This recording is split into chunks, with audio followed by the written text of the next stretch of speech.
All right, y'all. I'm Lando from TheLandoShow. All right. And that's fitting considering I just found out you're a Texas fan too. So shout out to our guy, Matthew McConaughey. This, of course, is Sports Below the Surface. I am inevitable. Here with a special guest, my guy Lou today. It's a long time coming, and there's some things that have actually happened behind the scenes where I left this guy right here on red for how many months? 8 months, probably. On Twitter, we had some discussions back and forth on Instagram, but I didn't realize that he had also reached out to me on Twitter. So that's completely on me. Life is fast and furious, but I know you guys are in for a treat today. So wanted to introduce Lou from Lou's Takes. Let me go ahead and I'll put his banners up so you guys know exactly where to follow him. But this is who I would consider an expert in offensive line play or just generalized scheme, I guess, technique and all that type of stuff. And we're going to talk about offensive line being potentially in play at 12 or 44, whatever you prefer.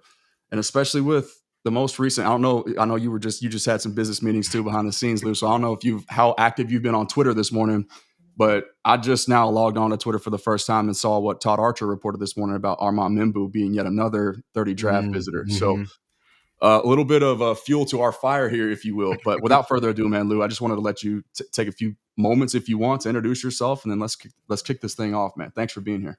Man, I appreciate it, man. You didn't have to listen. I know we all got lives outside of this. It's extremely hard. The beautiful thing about today, is the present. It's always tomorrow. So that's why, like, I was anybody that that hasn't reached back out. Like, oh, it may be they're in the season right now.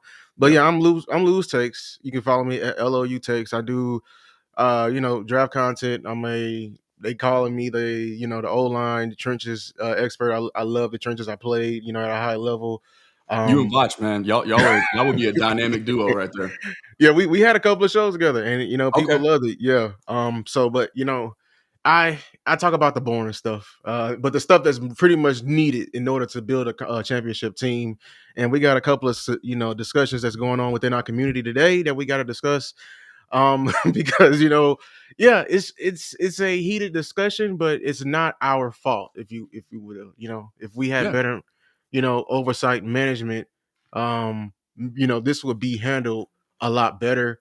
Or it's just everyone wants to win, and we're all solutions oriented. So I appreciate any type of feedback. Sure. Okay. So I actually just watched your breakdown, and it was featuring Brock Hoffman.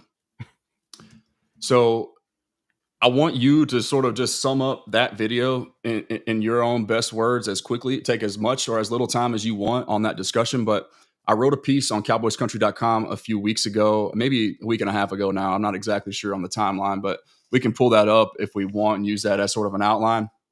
But not before I get your thoughts, because we haven't talked about this stuff behind the scenes. So I don't know where you're at. I don't know how much you've seen of what I've written or the work that I've put out. So like I said, I just got my first feeler on your thoughts on Brock Hoffman's film from 2024, but I don't know where you're at how you see him projecting within the new scheme, the new team, the new system moving forward. Okay. Schotty in particular, though, before I let you go, is on record. And I'm sure you've probably seen what he said about Brock, but not only did he not stutter, not hesitate, not flinch when Nick Harris from Fort Worth Star-Telegram asked him, hey, how much confidence do you have in Brock Hoffman being a 17-game starter? I thought it was a fantastic question because I had already had those discussions myself. I'm wondering the same thing. So salute and shout out to Nick. But Schotty didn't flinch. The first thing he said was, I would never bet against Brock Hoffman. Okay, that's number one.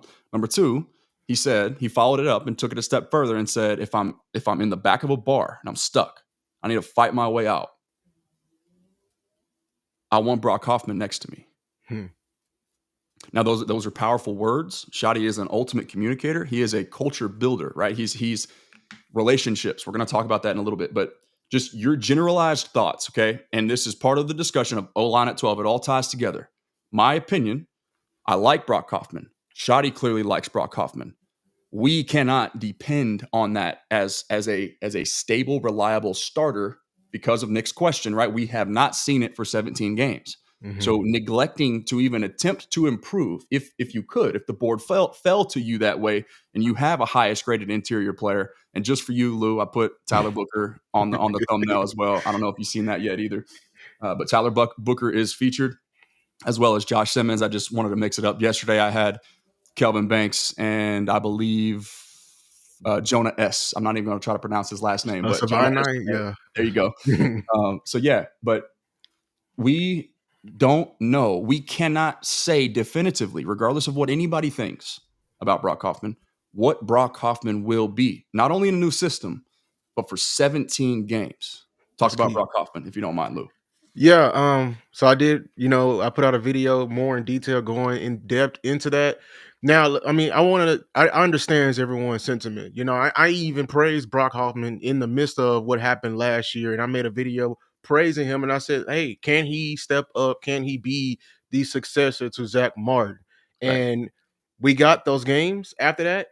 And I just came away after thinking and doing these draft evaluations, and I'm like, yeah, I don't know. I'm gonna be honest with you. I don't know, especially with the new coach we got coming in. Brock Hoffman did a lot of things, but we gotta before you can think about the now, we gotta think about what happened prior. Like every coach is judged on what the coach prior to them happened. That's the same thing with players.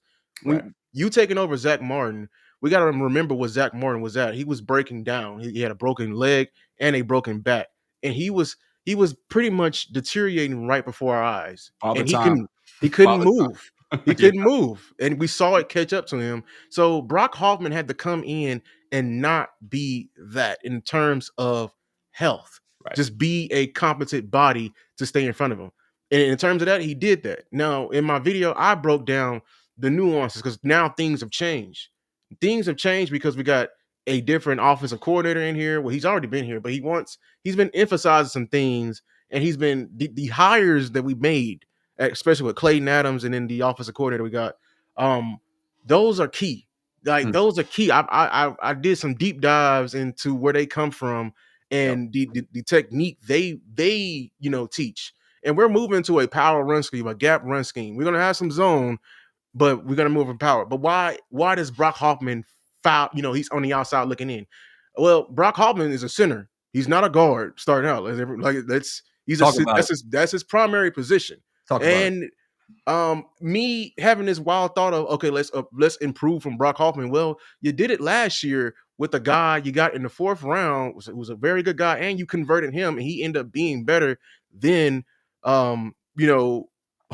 So like it's not out of this world to say that a rookie can't come in and be better than Hoffman at his secondary position. Let's start there. Yeah. So why did we move on from Hoffman at center? Because he was a good center. You can see it. But the problem is we wanted to get stronger at center. That's the key word there. Stronger. Controlling the A gap. Controlling the A gap. Yes. Brock Hoffman and when you're at center, you can hide. What do I mean by that? There's zone protections. There's this thing I call the half-man slide, where half the line is in zone and the other half is in man. Well, the center is always going to be with the zone side, which means he's always going to necessarily have help on, especially to wherever side he is. And he got sometimes in the half-man slide, the guard that's on the man slide has to come on, and now he has double the help. So we can hide him, if you will. Right. At guard, it's completely different. You're no longer you have, when in the half-man slide, there's some times where you're going to be isolated. And was times, that's what I'm scared of in the 17 game sample size. We hid you at first, but now we can't, because teams, and we saw it at the end of the year. That's why I wanted to emphasize in my video that the Jalen Carters, the Dexter Lawrences, teams, when they play defense, they're not going to do what's harder. They're going to do what's easier automatically. That's what I've been trying to get the Cowboys to do with Michael Parsons. Stop having him go up against the best of the best and let's have a pride war. No, if there's a matchup, let's take the matchup. Yep. And they're going to do that, and they're going to rep it all game long. And now if you don't beat it early on, it becomes a tendency, and you're going to see it until you get it right. Yeah. And we saw with our rookies. They couldn't stop the stunts in games. Well, guess what? Until they got it right, the coordinators, because it's a copycat league, they're going to continue to send it until you get it right. Yeah. And So that's my concern with Hoffman, in terms of that. And then like on run downs, I feel like he's a zone runner. He's a hat on hat guy. Zone versus gap.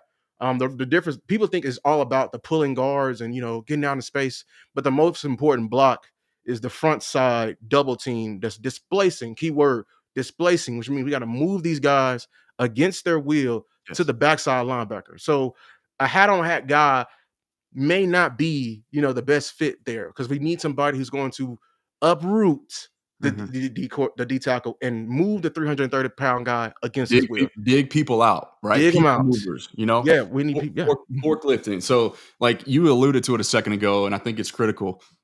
It's another Vach terminology. Find the scrub, right?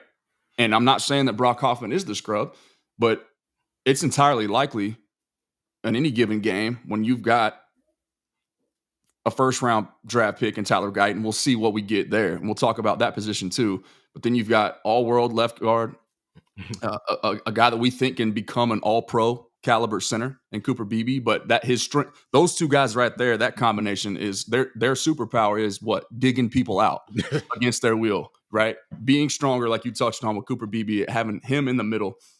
While we were so excited last year to have him in the middle of a first ballot Hall of Famer and a first team All Pro, who's all strengths in their prime of their careers. Zach Martin fell apart, right? It's just father time. It is what it is. Mm-hmm. But that's what we were excited about, is not getting bullied up front and in the middle anymore. Right. And that was sort of the sole purpose of Cooper Beebe. And that's the sole purpose of this discussion here. I like Brock Hoffman, but that doesn't mean that he's the best suited candidate, right? The Cowboys have already brought in competition. Robert Jones. Right. So that it's no guarantee that he's even the starter. But even beyond that, a step further, Lou, it's no guarantee that the Cowboys can't still get better from both of those two guys. Right.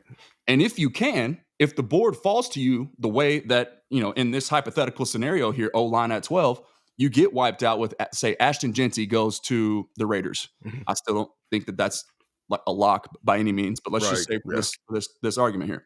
Okay. Tetairoa McMillan goes to either the Patriots or whoever, the Jets. Okay. Those are your top two highest graded skill position players. You have them graded above the next highest offensive lineman, but they're gone. So now your next highest graded player, Lou, take your pick of the litter, Josh Simmons, Kelvin Banks, Tyler Booker, Armand Mimbu now. Once again, Todd Archer reporting he's the next notable 30 visit. The Cowboys are clearly doing their homework. They're doing their due diligence, which is all I've been saying this for 2 weeks now. That's been the premise of my discussion that I'm having. It's just, okay, yes, I know that we're all infatuated with the sexy pick of the skill positions, and I am too. And I know I will be thrilled if we take one of those two guys that we just mentioned. But if they're wiped, and because of your current situation, none of the guys on your roster, not even Tyler Guyton, not even Brock Hoffman, not even Robert Jones, TJ Bass, Nate Thomas. Right. The list goes on. Asim Richards. Mm-hmm. Those guys don't preclude you from getting better. If the board falls, you're wiped. Your highest graded player is a guard or a tackle. That's all we're saying. Don't be afraid. Don't be afraid. Right. Don't neglect because of don't get,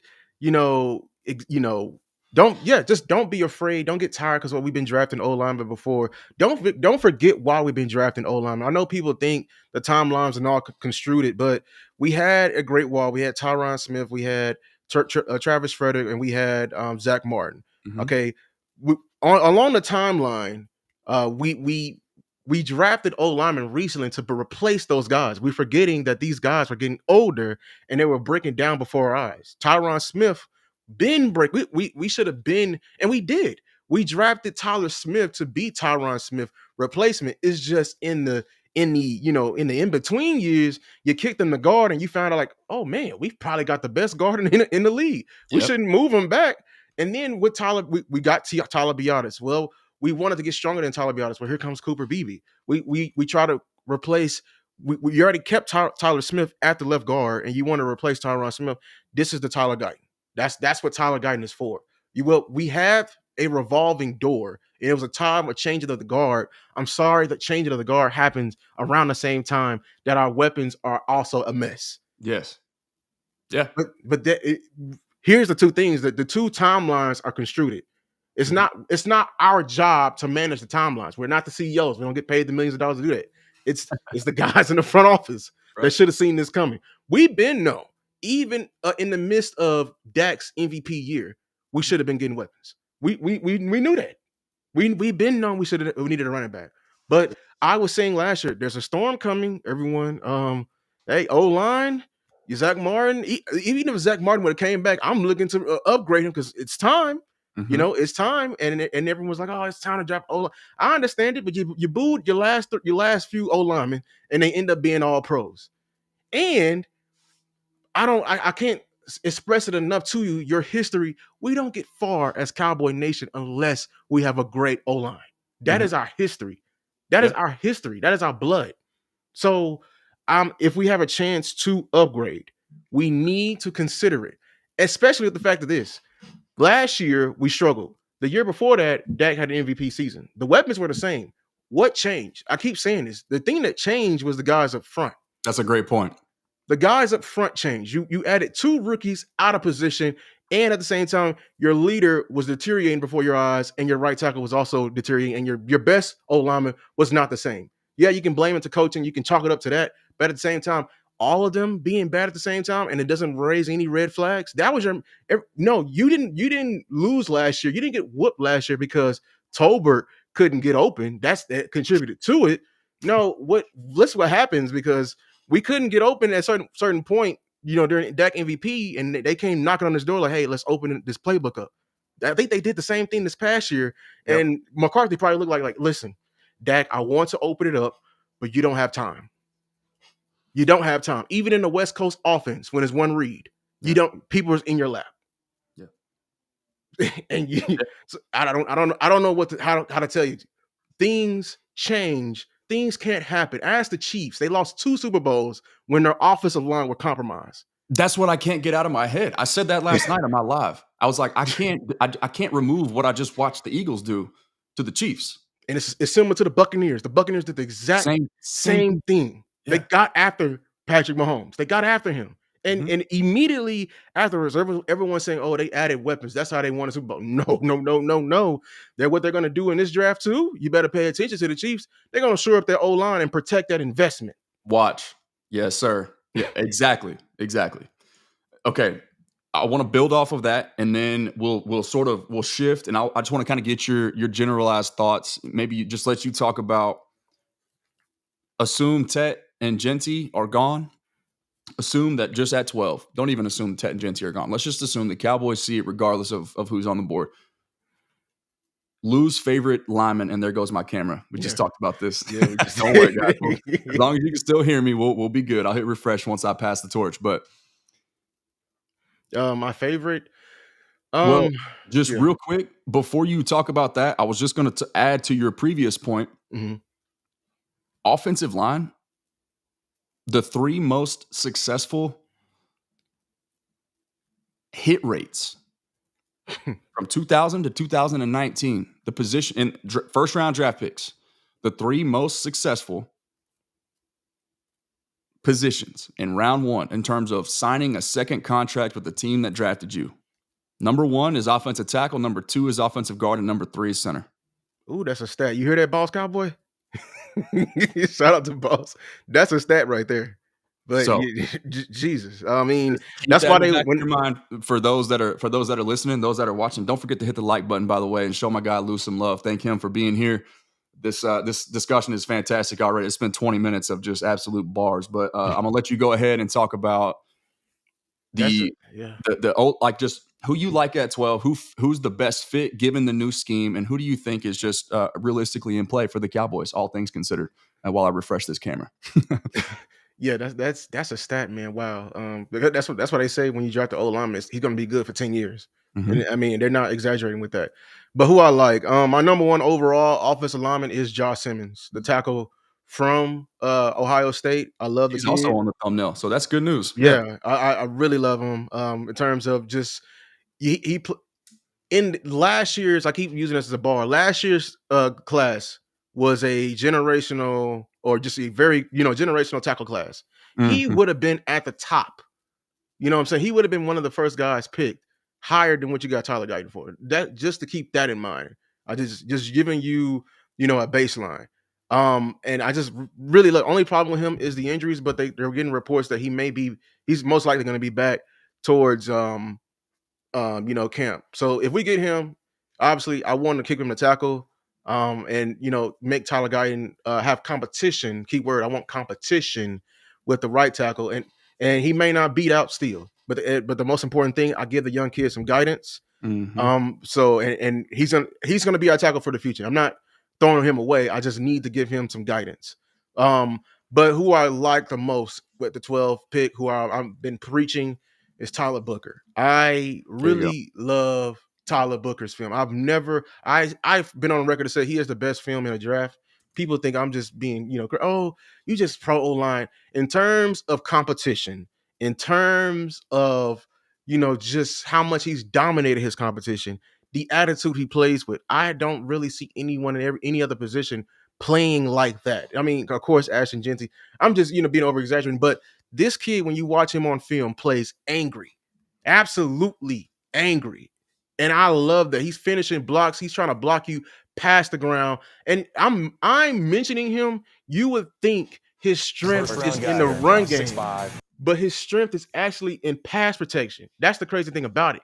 Now I know people are coming to me saying, "Oh, can he convert to the right side?" Well, guards it's easier to convert than tackles.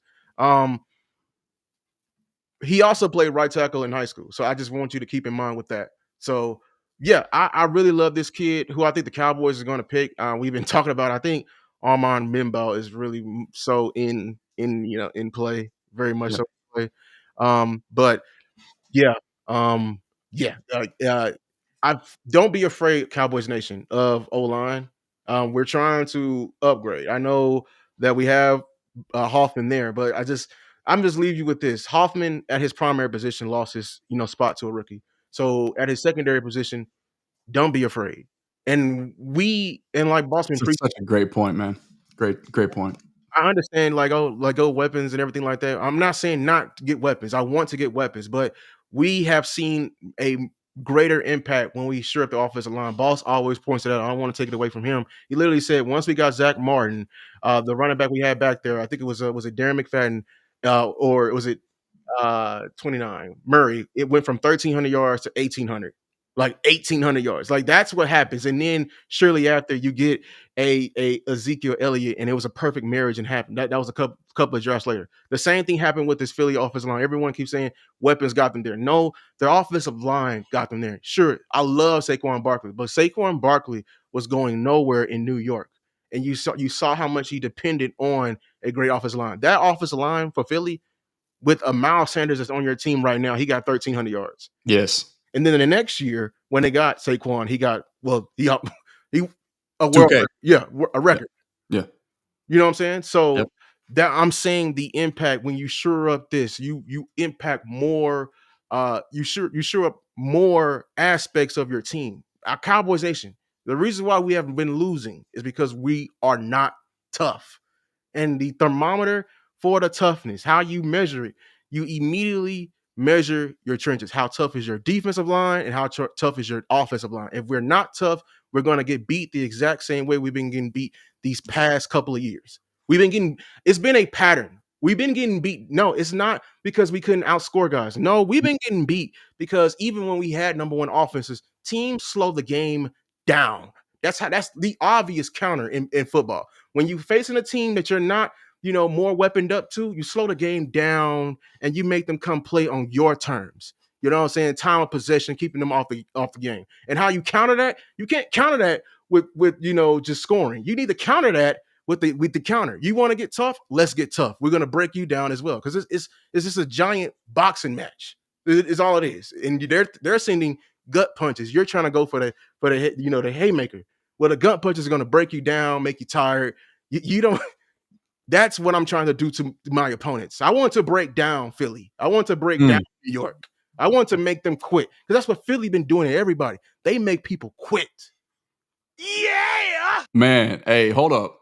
I'm gonna sit here and smile for a second. I want everybody to just put their thought. I mean, there's no way you can listen to Lou just then and not get a little bit excited. But especially for me, I felt that because that's what I've been preaching. Sorry if I got FaceTime calls coming through, so forgive me on that front. But I felt like I was at the podium for so long, like emphasizing the most significant losses in recent Cowboys history in embarrassing fashion were all this as a result of the same philosophy or the lack thereof. Right.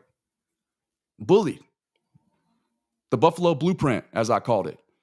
James Cook wasn't some feared, ground and pound you Talk about ball carrier. 49 carries combined between he and the other gentleman in the backfield with them last year. Is it Davis? Name escapes me. Somebody can help me out in the chat. For almost 300 yards. And they put the e-brake on halfway through the third quarter. They could have ran for 500 if they wanted to. Exactly. Right. So Green Bay, same thing. It opens everything up. But I'll tell you, when you lose in the trenches, it's like the levees break. That's why you were getting put in 45 up on. It wasn't because your wheel is broken. And your what does wheel that do? Dak starts pressing, forcing things in a double coverage against alongside receivers last year that couldn't separate. The year before as well, it was a similar situation. But we're throwing stop routes to Brandon Cooks. Don't even get me started on that. But so anyway, yeah, it's just what wins in December, January, and February. What travels on the road when it's cold? What two things: a run game, and a defense. They've been saying this since the 1910s, and football has changed so much. Yeah, we didn't try to make it a full passing league, and here we are with the phases of football. We're right back to the beginning. We're right back to and that's who all prevails. Man, we are so like-minded. I love this. We got to work together more. This is good stuff. What's the differences between we love college football, we love Texas. What's the difference between Texas and UTSA? Trench play, easy. What's the difference between the FBS and the FCS? Trenches. You can find a receiver anywhere. You find 4.4s anywhere, right? Talk to them. I know it's a different caliber, but when those teams play, I'm sorry, but it's if you can't get the ball off, we ain't gonna never see it.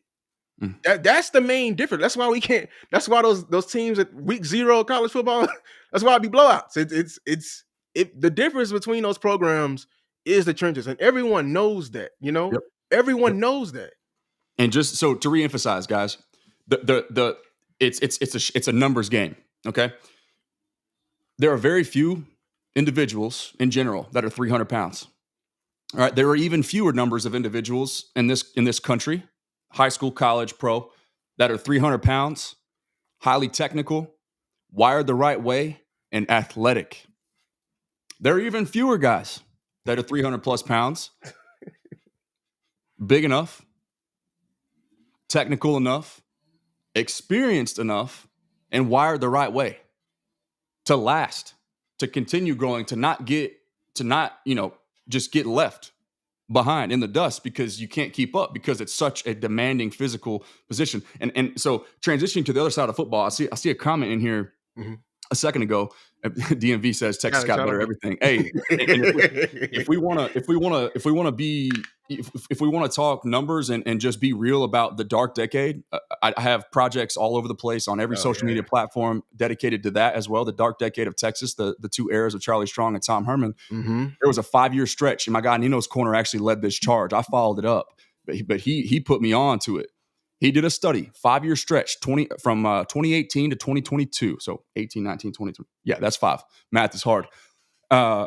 Texas was tied for last place in the Big 12 with Kansas, with 18 total scholarship offensive linemen brought into the program in a 5-year stretch. Real quick, I forgot what the math is, but I did this in the project. Let's see, 18 divided by 5.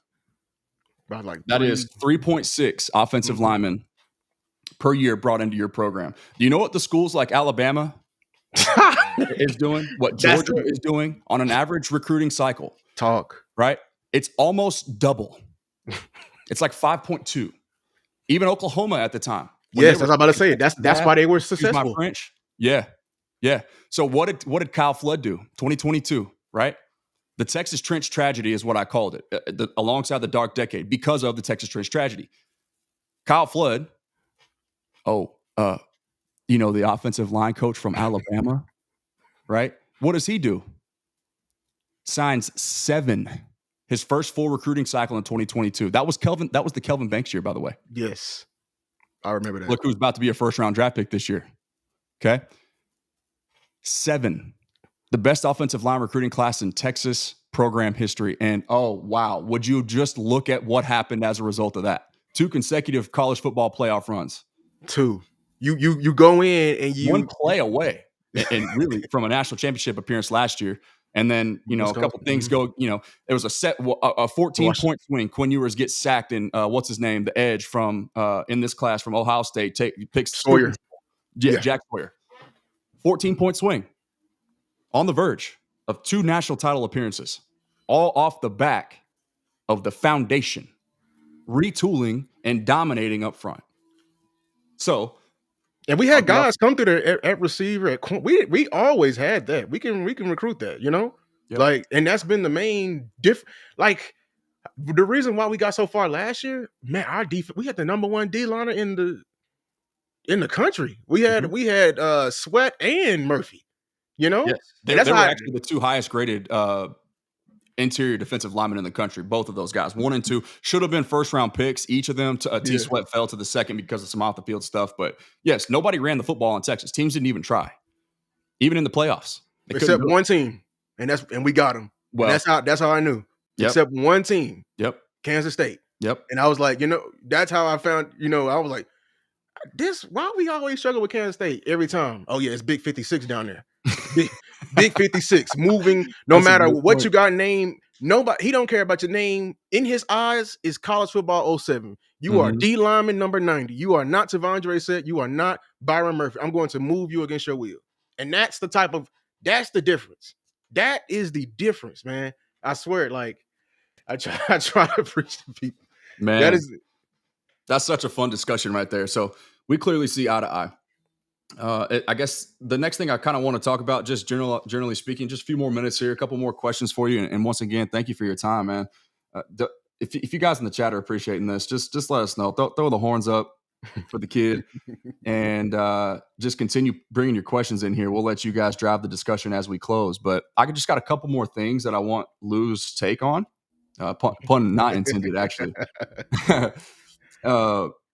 So we got your dream Cowboys pick. Didn't do that. Real quick, too, before I forget, shout out to the official sponsor of the Lando Show. You can't really see it because of the white. This is their Azalea collection this year. Got the little Masters touch right here. GetYourWagon.com, code HOSL10, the best and fastest growing golf apparel company in the game right now. Happy Masters Week, too, for those of you guys who are invested in the golf world. So this is going to be a fun Thursday through Sunday. I can't wait to watch it unfold. Make sure you're following Lou as well. On the ticker at the bottom, you can see exactly. Do I have that correct, by the way? On your 2 different specific handles there. You're on Instagram too, so you can find them everywhere. But fantastic work, man. You really have. You've carved a lane, and it's necessary. It's a lane that this space needed, right?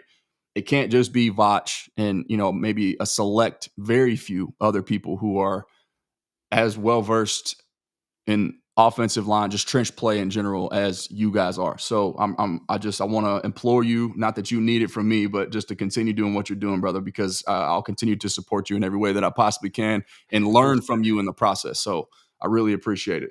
This is good. This is good, fun, clean, thought-provoking work we got going on. Wyatt Sick has in the chat over here. He says, how far in advance do NFL teams start to prepare? Example, Ryan Williams, wide receiver, Alabama. Well, I'm not sure exactly what you mean. Do you know what he's saying there? Like recruiting, like they're the class of 2026. You talking about like in terms of tanking? Maybe that's what he's referring to. Yeah. I know that there's a lot of people, Cowboys fans in particular, because of Dak's contract, still think that the Cowboys are going to tank for Arch Manning, who, by the way, is going to play 2 more seasons of college football. So you're gonna tank for 3 consecutive years. Like, if that's what you thought last year was, no, it was resetting the books, man, and sort of wiping the slate clean from a financial perspective. And so now that maybe this is the next question I want to get your opinion on, Lou. I did see free agency in the chat box a second ago, and I just remembered I was going to talk about defensive tackle. I agree, but why I touched on defensive tackle this offseason, that's the position that I wanted to spend big on in free agency because, in my personal opinion, and maybe you can attest to this, I'll see where you're at. Defensive tackle is the toughest position to translate in the National Football League. Why? Why do I say that, Lando? It's more nuanced, and I'm going to let Lou go, but in its simplest form, it's a numbers game, right? We talked about how rare it is to have a 300-pound body, but much less one that's a 300-pound body, athletic enough to compete, wired the right way to do all the film study, to get better on his own, your own, things as far as hand placement, leverage, technique, right? Get off, all that stuff. All that on top of you're outnumbered. We're talking about comboing and climbing a second ago with Brock Hoffman. Power scheme. You got most cases, right? There's 5-man fronts, sometimes 6-man fronts, sure. But even still, the guys in the middle, the defensive tackles, they're wrestling with 2 300-pound technicians, black belts in wrestling and hand fighting at the same time. Right. And by the way, on top of that, now they also don't have the luxury, much like offensive linemen do, of knowing where the play's going.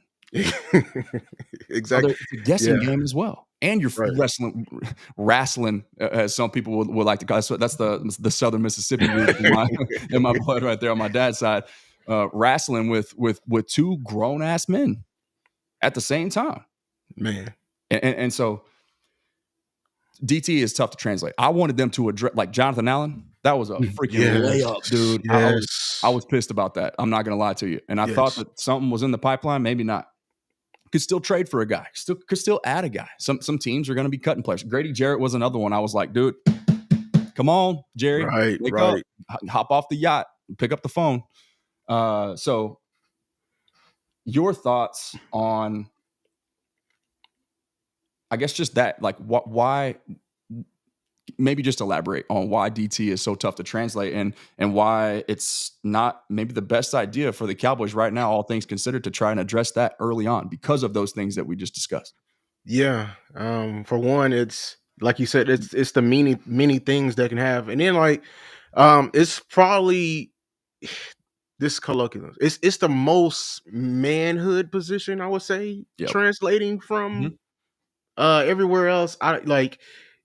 As you can grow, I would say at receiver, you don't have to be the strongest to produce, or for running back, you don't have to be the strongest to produce. You can, but as you grow, you can get better your production. D tackle is needed up front. Like I was talking about uprooting, moving guys against the wheel. Like, it's just different. You have to understand so much. That's why I appreciate D tackles who don't go out there and just act all willy-nilly. You got to have a plan. First, you got to understand what type of D tackle you are, what you're going to be. If you're the pass rushing type, you got to be selective with it. If you're going to be the run stopping type, you got to be what type of run stopper you are. Are you going to be the stout, anchor that doesn't get moved, or are you going to be the guy who's going to be able to read and react and claw, down the line of scrimmage, be a lateral defender, if you will, or if you're going to be the guy who's going to be able to knife through, because you have great hips, you have great, you can turn your body just well, and you can make it hard for offensive linemen, and you can, know how to tort and not fight, get your hat placed high. And that's the other thing. That's Osa's bag right there, kind of what you do. Right. You know what I'm saying? He thrives in that because and I think that's what it is, right? It's probably a pride thing as well, because these guys, when they're in college, everything works. Yes. and then when you get to the league, they're gonna humble you real quick. All that ain't gonna really work, because now we understand what you are, and we know, like you said, we know where the play is going. My job is get my hat play side. I feel like defensive linemen, they need to learn some O-line terms that's probably the mental side they need to grow into as well. Like understanding what an offensive lineman is trying to do on the outside zone. What are we trying to do on a counter? Like the whole point, like I was talking about the gap scheme displacing, if the front side double team does not work, you leave so many people free. Like you leave the guy we're pulling for free, the kick out, which is the end, and you may even leave the -1 linebacker free for him to scrape over the top. So, and like that's why we got it. We had to give Mozzie some grace because we could ask him to come in and be something that he wasn't. And that's another thing. Like a lot of these D tackles don't pan out because we just draft like, and that's what I hate. It's my I ain't gonna like, yeah, I kind of get like heated when people be like, oh, he's 300 pounds, he can play here, like on both sides of the ball, like offensive line and D line. Like, no, like you were saying, there's nuances to this. Like everyone's 300 don't weigh the same, or it doesn't, it or doesn't move the same, or move the same. Like Mhm. I just put out a video on a guy, Kenneth Grant. Guy's 340 pounds. He moves faster than his safeties. Like, like when he has the wind. He's a real unicorn too, for sure. Like, That you know what dude, I'm saying? you ain't Yeah. supposed to move like that at that size. Seriously, that's different. Alfred Collins in a similar light, right? He's I mean, I wrote about the closest thing to Chris Jones since Chris Jones, just because of the frame and the physicality. But guess what? Alfred Collins, he still has 20 pounds on Chris Jones. And that dude is legit 330. I've stood next to him. I've seen him. I mean, I've been on the field with him side by and side. Chris when he's talking. Jones Yeah. can anchor like twice as much as what Alfred Collins can give you right now. Texas thought that it was gonna, they were gonna have gaping holes at the defensive tackle spot when they not dismissed, but when T Sweat and Byron Murphy graduated and moved on to the league. It's like, how do you replace the top 2 graded overall interior defensive linemen in the country? Oh, right. Well, insert Alfred Collins and just watch him work. Right. I mean, just crazy the development curve. But like for him, the whole thing was leverage. It was pad level and in some ways hand placement. But you touched on it, like the Mozzie Smith thing, real quick, just to sort of build off that. That's another really passionate take that I have about the narrative around him and just why giving up or just saying that he's a scrub or he sucks or get him out of here. I think it's foolish, or it's at the very least, it's naive considering the circumstances, right? When he was brought in here, he was a 2-gapping run stuffer. He wasn't a pass rusher at Michigan in college. Right. You all of a sudden ask him to do something that he's never done, be something that he's never been, penetrate and get upfield. And that's not necessarily, it's not an indictment on Dan Quinn. It's just sort of his philosophy. It's right. It's how his defenses have worked and had success. And so you sort of get that, but it was like the Cowboys tried to validate the selection because at the time there was ridicule over taking a defensive tackle. That's really a one-dimensional player out of college, not a pass rusher in the first round. It's like you only want, because of just the importance of pass rush and how many times teams are throwing the football, right? It's like you want that ability. So they were mocked for sort of taking a run stuffer in round 1, but then Will McClay and company, I think Stephen Jones also too, they touched on it, right? In the post round 1 presser, they were like, oh no, we think he can be a real pass rusher in this league. And so it was like they were instantly just in defense mode and trying to make Mozzie something that he wasn't. Dude loses 30 pounds.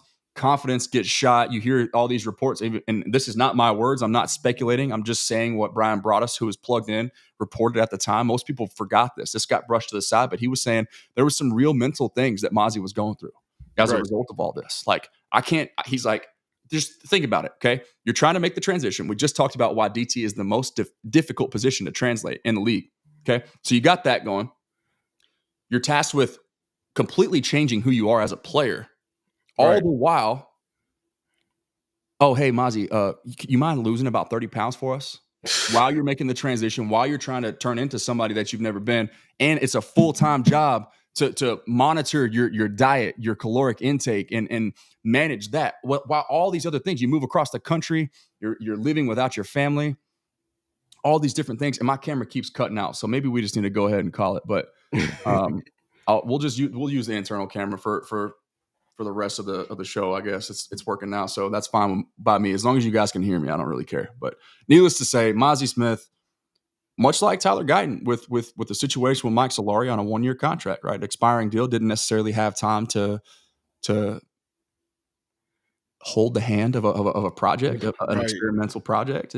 So like guys got jobs to do and they got games to win. They got families to feed. So Mike Solari, not necessarily an indictment on him either. But I think the Cowboys bringing in not just one, but you talked about a second ago, 2 offensive line coaches on this staff now with expertise and a co-offensive coordinator for the number 1 overall team in the country last year, the Oregon Ducks. You think this team, this new staff, this new system, not to mention Schotty, right, is going to know a thing or two about scheme, marrying the run game to the pass game, being nuanced with your approach to running the football, much less of this just gun run stuff, right, with Dak and the gun and whoever next to him and just, hey, here you go. Good luck. So there's going to be things to where it's like it's, and Steve Shimko is another thing that I'm going to touch on here in a little bit later after we conclude. But Law Nation had a pretty interesting, like he dropped this nugget almost like in passing, but I took that. I was like, oh, wait, hold on. Steve Shimko intentionally sat back because he didn't want to disrupt the coaching staff that was on an expiring contract. He didn't want to try to change. He knew his place. That's called having feel, right? You can't teach feel. Discernment, yeah. And so when Law said that, and I need to hit him up behind the scenes and ask him to elaborate if he doesn't mind, because that to me was very, very telling about why we didn't really necessarily see the run game improve, or there wasn't an attempt to be more nuanced with their approach to running the football. And then we get this nugget just randomly, like with Law at Dallas Day, I believe is when he heard this. Steve Shimko took a back seat for a reason. He's like, I don't want to intrude. I don't want to like overstate or what's it called? Overstay my welcome or whatever. And sort of step on anybody's toes when all these coaches are kind of fighting for their life. Yeah. So that's an interesting nugget right there. Steve Shimko, the analyst brought on from Boston College, who did some pretty impressive things in his own right as far as running the football is concerned. This team knows a thing or two. And have you noticed, Lou, how quiet they've been about Ashton Genty? Like, I think that's an intentional.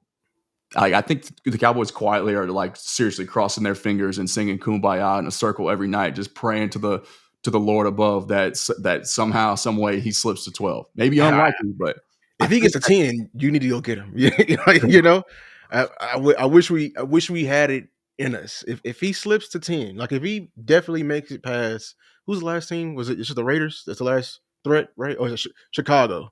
Mm-hmm. If he makes it past, you need to go get him. Chicago's at 10, yeah, right now, currently. And honestly, I think people they sort of see that as a lock. Like if he gets past the Raiders, then he's not getting past Chicago. I don't necessarily see it that way either. I think the Raiders are desperate for a corner now. And I think Chicago would be wise to continue adding offensive line help. They should. I'm just saying. Josh Simmons is there. You know? Yeah. They should. They'll probably have their pick of the litter. I mean, minus Will Campbell, who seems to be a lock at to the Jags. I mean, Armand Membu is going to be in the discussion. Kelvin Banks will be in the discussion. By the way, fantastic story on Kelvin Banks. If you guys didn't see that piece that I put out, it's just getting to know Kelvin Banks. The case for Kelvin Banks, kind of as a player, but just the person that Kelvin Banks is.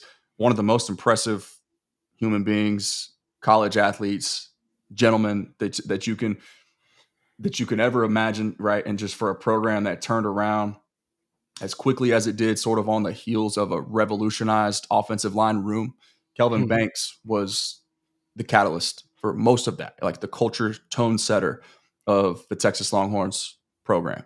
Steve Sarkisian at SEC Media Days, pretty important nugget here as well. I mean, he said, I wish I had 85 Kelvin Banks on scholarship. This is a national championship caliber team, a team that just made a run to the college football playoff, set the record for players drafted from the program the season prior. And Steve Sarkisian wants to talk about Kelvin Banks transitioning into a brand new SEC. Now, granted, he was sort of provoked and prodded into talking about his players, but culture was the foundation of the discussion, and Kelvin Banks was the first mention on that team. Yeah. So that's a guy, for me, man, I don't know you probably heard me say it. I don't know how many times you've heard me say it, but it's on every thumbnail. It's in every opening, or I guess introduction that I make. Sports below the surface. How you're wired is more important than what you possess physically, right? Physical traits get you into the league. mental traits keep you there. Yeah. So Kelvin Banks, I know how he's wired. I know he's going to make it work. And that's a culture tone setter. So anything else we're forgetting, man, that you want to close with? Yeah. I just hope the Cowboys get some more active in trades, free agency, even though we getting too closer to the draft. I'm excited for the draft, even if, just in general, because I just want to see where everyone goes.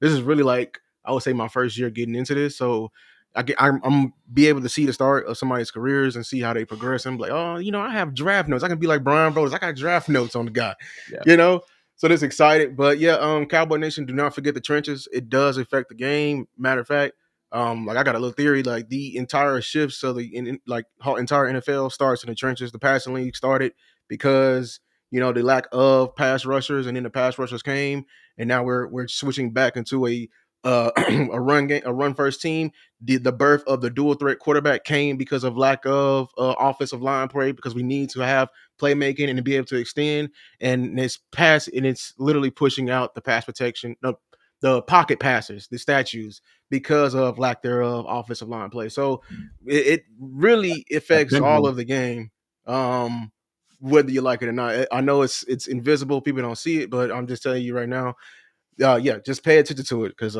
yeah. Good stuff, man. Cool. Well, Lou, thank you so much again, dude. I can't say it enough or emphasize it enough that I can't wait till we do this again, because I feel like we probably could have wrapped for 2 hours.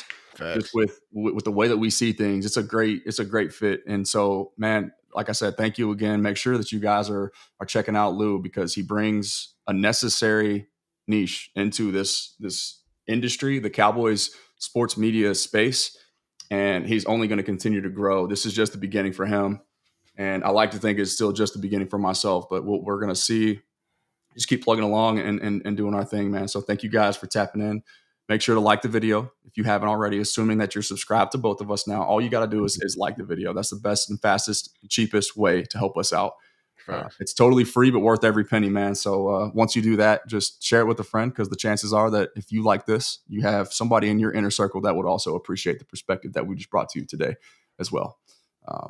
I'm Lando from The Lando Show. This is Sports Below the Surface. He is Lou's Takes. We will do this again. And remember that prayer changes things and the war is already won. Thank you, guys.